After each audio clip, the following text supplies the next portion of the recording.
Magandang umaga, Pilipinas. Narito ang latest sa lagay po ng ating panahon. Easterlies ang umiiral ngayon sa buong kapuluan. Ito po yung hangin na nanggaling sa dagat Pasipiko at kadalasan dala nito ang mainit at malinsangang hangin. Sa kasalukuyan, nagdudulot po yan ngayon ng maulap na papawirin sa malaking bahagi ho ng Mindanao at ilang bahagi ng Kabisayaan. Pero based na rin sa latest satellite imagery, ang Luzon o malaking bahagi ng Luzon ay nakakaranas po ngayon ng maaliwalas na papawirin at wala tayong inaasahang malawakang pagulan over the day o sa maghapong ito. Kasalukuyan, wala rin po tayong bagyo na minomonitor ngayon sa loob ng ating area of responsibility. At least in the next 2 to 3 days, wala po tayong inaasahan, pero patuloy na magatabay sa magiging update ng Pag-asa just in case po magkaroon ng significant progress o significant changes sa ating pagtaya. Samantala, para sa pagtaya ng ating panahon sa araw na ito, asahan pa rin natin ang bahagyang maulap hanggang sa kuminsan ay maulap din naman na panahon, pero mababa po yung tsansa ng mga widespread na pag-ulan. Usually po mga localized thunderstorms, mga isolated o pulo-pulo na pagbuhos at dagli ang pagbuhos ng ulan lamang due to mga localized thunderstorms. Yan po ay iiral dito sa Metro Manila at natitirang bahagi pa ng Luzon. Para sa ating pagtaya ng temperatura sa Metro Manila from 21 to 31 degrees Celsius, sa Tagaytay 21 to 30 degrees Celsius, 15 to 22 sa Baguio, 22 to 31 naman po sa Lawag at 21 to 33 sa Tuguegarao, 23 to 32 degrees Celsius naman sa Legazpi City.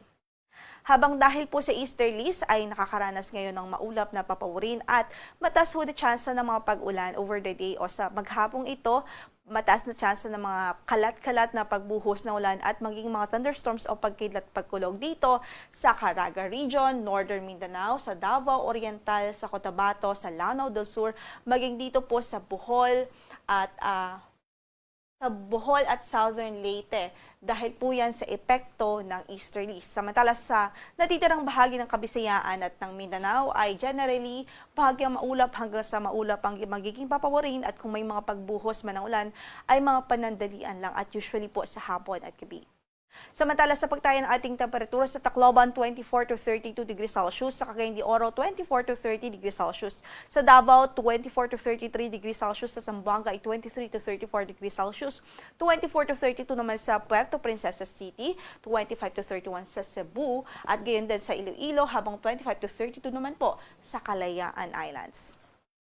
Kahapon, nakapagtala po ang Metro Manila ng 33 to 35 degrees Celsius na heat index. Ibig sabihin, nasa extreme caution level po yan. Kasama din po dyan yung Cotabato City kung saan nakapagtala ng highest computed heat index kahapon. 41 degrees Celsius po ang inabot na init factor doon sa Cotabato City, Maguindanao. At para sa pagtaya o forecast natin ng heat index para sa araw na ito sa Metro Manila, 33 to 36 degrees Celsius ang inaasahang magiging range, habang sa Cotabato naman ay 40 degrees Celsius. So kung makikita po natin at mapapansin, pareho po yan yung mga ranges na yan o mga numero na yan, ay dito po yan under sa extreme caution level. Ibig sabihin po niyan, pwede po yung magdulot ng mga heat cramps or heat exhaustions. At ina-advise po natin na refrain o umiwas sa mga kaaktibidades na pwede pong magdulot ng heat stroke dahil sa init ng panahon o init factor na ito. Samantala, wala po tayong gale warning ngayon sa anumang bahagi ng ating mga baybaying dagat, banayad hanggang sa katamtaman na magiging pag-alon sa malaking bahagi ng ating karagatan. Ang sunrise natin today is 6 a.m. Maya-maya lamang ho yan, habang sunset makamayang gabi is around 6-7 p.m. Yan ang latest mula dito sa Pag-asa. Ito po si Lori de la Cruz Galicia. Magandang araw po.